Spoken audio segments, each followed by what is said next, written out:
Back in my day, it was nothing but an unachievable dream to own one of these. This, my friends, was how you got good at art. It was how you were going to level up your hobby, impress your friends, and become famous on DeviantArt. And it was also going to kill your progress. Listen, I get it. You're a young artist and all of the digital artwork you see online looks so good. Surely as long as you also have an iPad with Procreate, just like the artists you love, then you'll be able to create art like them, right? It's a reasonable thought. Digital art has a very specific quality to it, and it doesn't seem like you'd be able to create the same kind of art traditionally. While it's true that some techniques are exclusive to the digital medium, not everyone can take advantage of those techniques right away. Digital art is like any other type of art creation in the sense that you need the technical know-how in order to fully take advantage of the medium, but the digital space makes it so easy to take shortcuts. It almost lures you in with the fact that you can simply undo a mistake at any time and poof, it's like it never happened at all. No remnants of pencil after being erased, no smudged paint after it was wiped away, just clean and pure white canvas.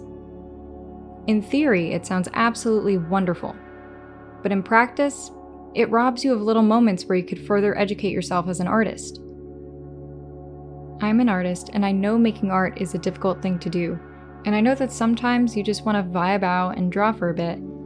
It's true, not everything needs to be a lesson, but think about why you're making art. What is the reason behind your creative process? Are you making art for your own personal growth or expression? Or are you making art so that you can feel validated by the people that you surround yourself with?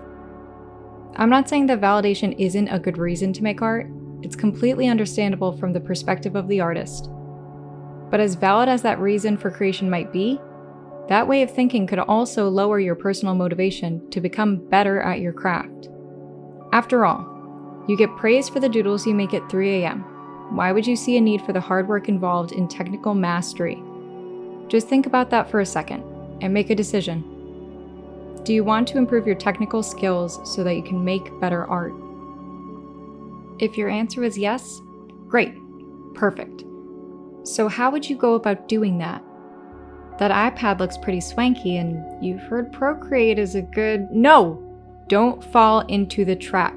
Remember how I mentioned how the digital space makes it so easy to take shortcuts? Yeah, we don't want those just yet. You need to make mistakes in order to learn. Mistakes are how we as people learn how to do everything, from the point we're born to our last moments on this earth. Art is no different. In order to make inherently fewer mistakes in your artistic process, first you have to embrace making many, many mistakes. You know Bob Ross and his happy little accidents? That's not just a meme, he actually has a point.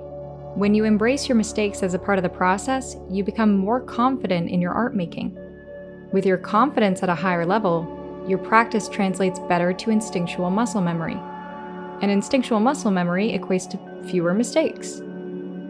It's hard work, not only to make the art, but also to allow yourself to be okay going through that process.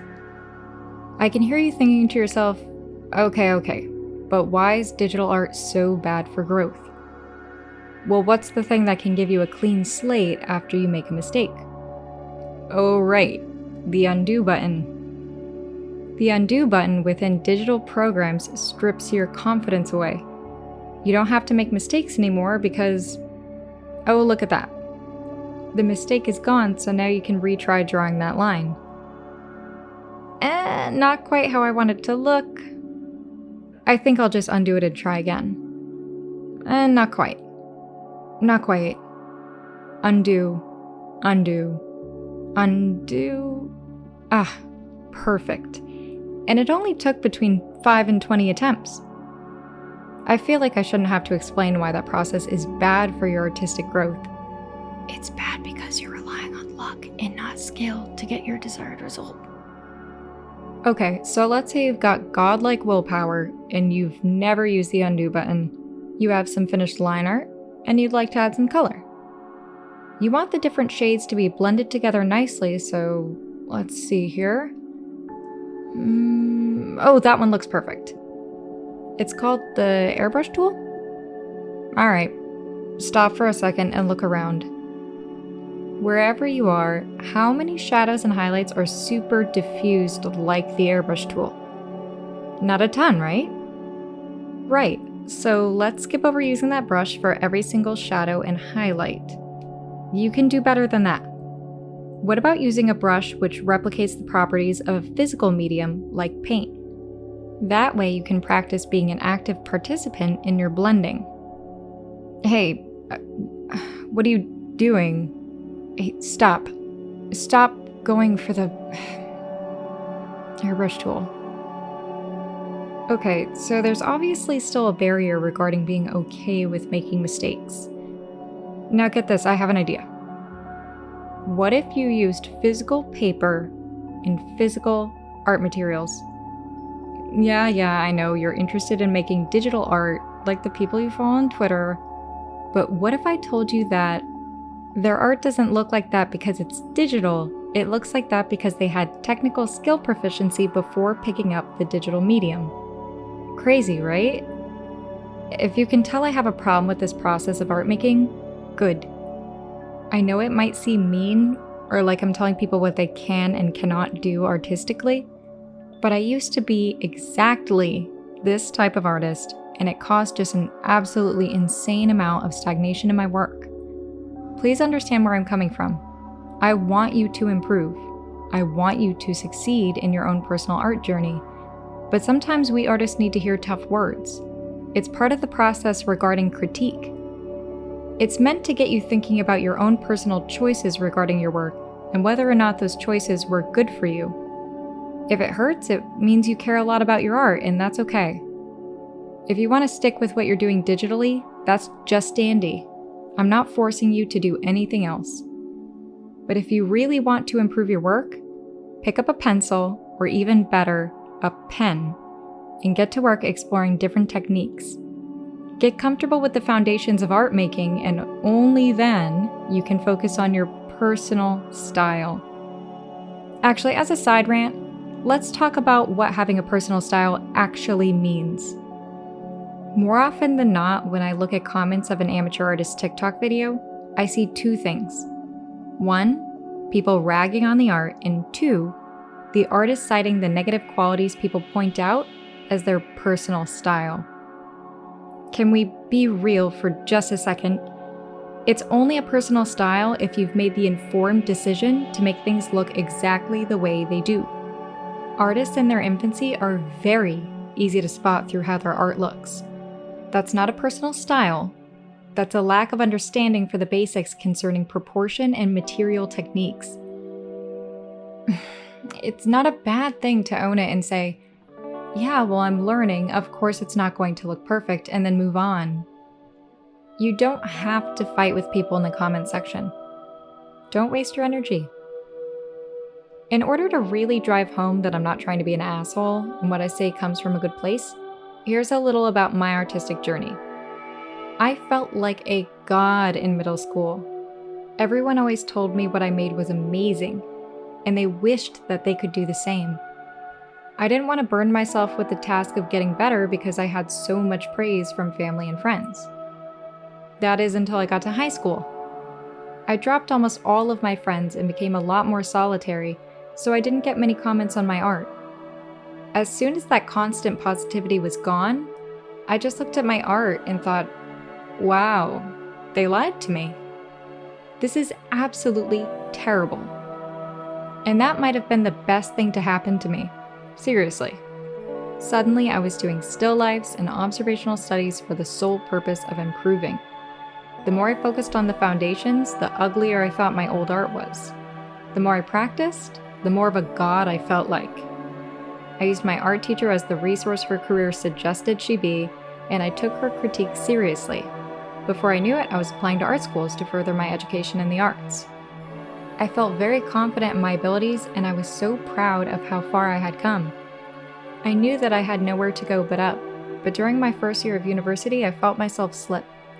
I was more conscious of my mistakes. Maybe it was because the stakes were higher, or because I didn't want to embarrass myself, but that uncertainty translated into the work I would pass in.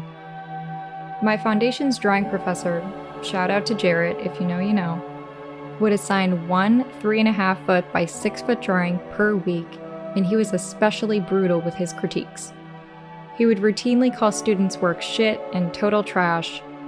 I won't lie, I only tried so hard on those assignments. I didn't want him to call me out for being trash, so I tried to slip under the radar. It worked for the most part until he saw me drawing in my sketchbook.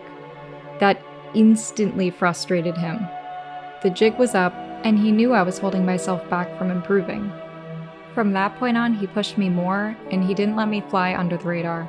My work for his class did get better after that, but I was still holding back and he knew it. For our last class, we had to bring photos of our work to him and meet one-on-one so he could look over our progress.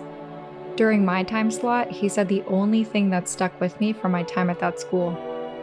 He asked what I was thinking about doing career-wise, and I told him I wanted to be an art teacher. He replied, "I hope you have students just like you." Damn, yeah, that one hurt. As fate would have it, I am an art teacher now. I do have students exactly how I was. And yeah, it's a fate worse than death. P.S. I'm sorry, Jarrett. If you want to improve your art making, just take my advice. Please. Proof it's not bullshit? How about a visualization of what 10 years of improvement can look like? And if you're still not satisfied and you just feel hell-bent on using digital tools to make art, I suggest watching Painting Like a Sculptor by Cynic's Design here on YouTube. I did a paint-along to the demo he does in that video during my senior year of high school, and it really helped to break some of those digital bad habits I had formed. So that's it. Video over, points made. Please check out my latest video if you haven't seen it already. It's a more academically structured video on the general culture surrounding amateur art spaces and high culture art spaces. You don't have to go and watch it, but I think it's a pretty good video, so obviously I suggest it. Alright, bye! Hi there! Welcome to the end of the video where I talk about how I'm trying to get into the YouTube Partners Program. It's looking not so good, but if you really do want to help aside from watching, liking, commenting, subscribing, do those too. I've made a Patreon. Full transparency, I don't have tangible rewards at the moment, besides giving a shout out at the end of my videos. But if you're the type with extra money that you just cannot wait to get rid of, my pockets are open. If you don't hate holding on to your hard-earned cash, subscribing will do just fine. Okay, bye.